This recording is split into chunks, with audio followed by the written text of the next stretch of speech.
Hello everyone, today's video is about autism and communication and the misconception of its classification as a behavioral, social, and intellectual deficit. So I will start with social.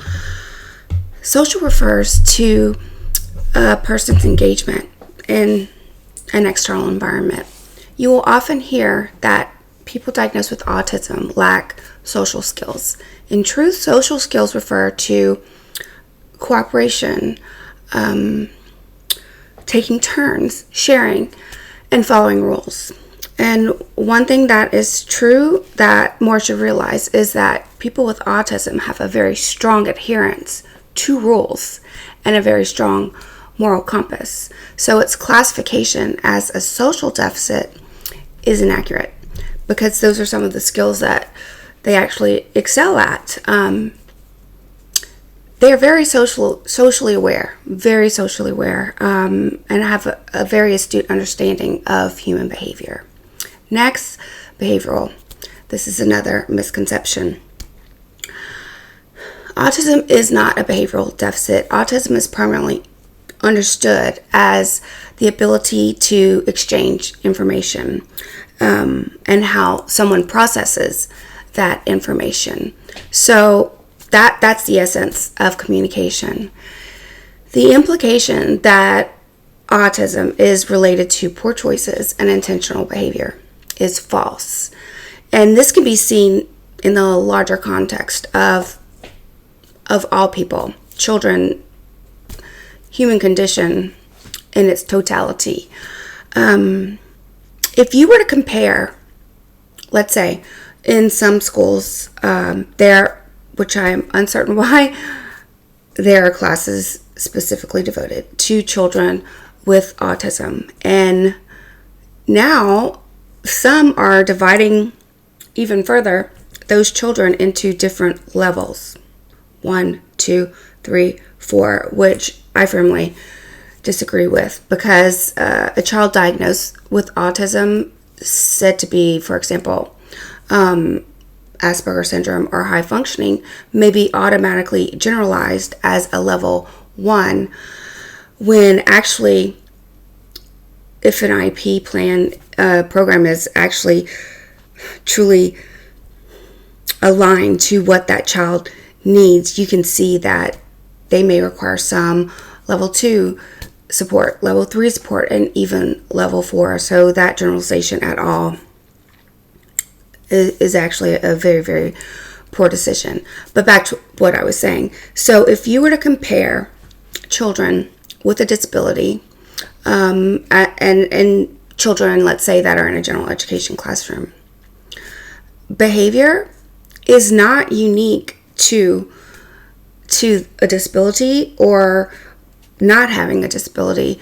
Behavior, it affects all people, and a lot of the behavior is influenced by the external environment, and that is something that cannot be changed in a school setting. People need to understand and realize this, because external factors are something that run much deeper and are beyond the control of those serving in education, therapy, etc., can actually address. And the third misconception is intellectual impairment. This is false. The truth is that a lot of people diagnosed with autism are considered to be intellectually impaired, when in truth there's no cognitive deficit at all. They are actually normal in their cognitive abilities. So I believe that, let's talk about communication, right? So communication is exchange of information. It's a two-way street. So I have noticed that when you are working with children with disabilities, and the same notions, these apply throughout the lifespan of any individuals, is that person that's making that assessment or measurement may very well lack the ability to communicate with a person diagnosed with autism. communication is reciprocal. It takes two. So to imply that the act or the deficiency is on one party is unfair.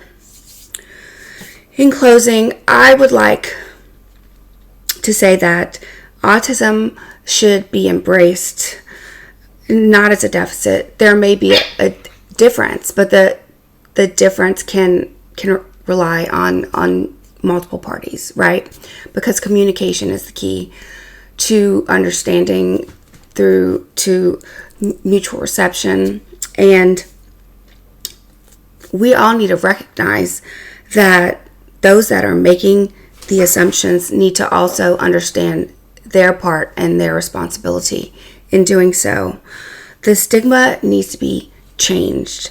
And from this, it starts with the classification, the meaning, the nomenclature, the name, the category given to a word or phrase, right? Because we assign meaning to words, and that is based on our knowledge and our experience. So I invite everyone to explore further how they consider nomenclature relative to their personal beliefs, and how it influences public opinion, and how it influences one's own personal bias. There's a lot that needs to be changed, and I'm coming to say this because I see the research over and over and over, and it's saying the same things, that it's neurodegenerative, or it's a developmental delay, when it's actually regressive. It goes from totally normal, typical development to a regression or a loss of skills. Yes, there's so many things to consider, but in responsibility, in realizing the actions and consequences of communication, of what others are putting out there for the absorption and sharing of knowledge, then if that's the case, then it needs to be true.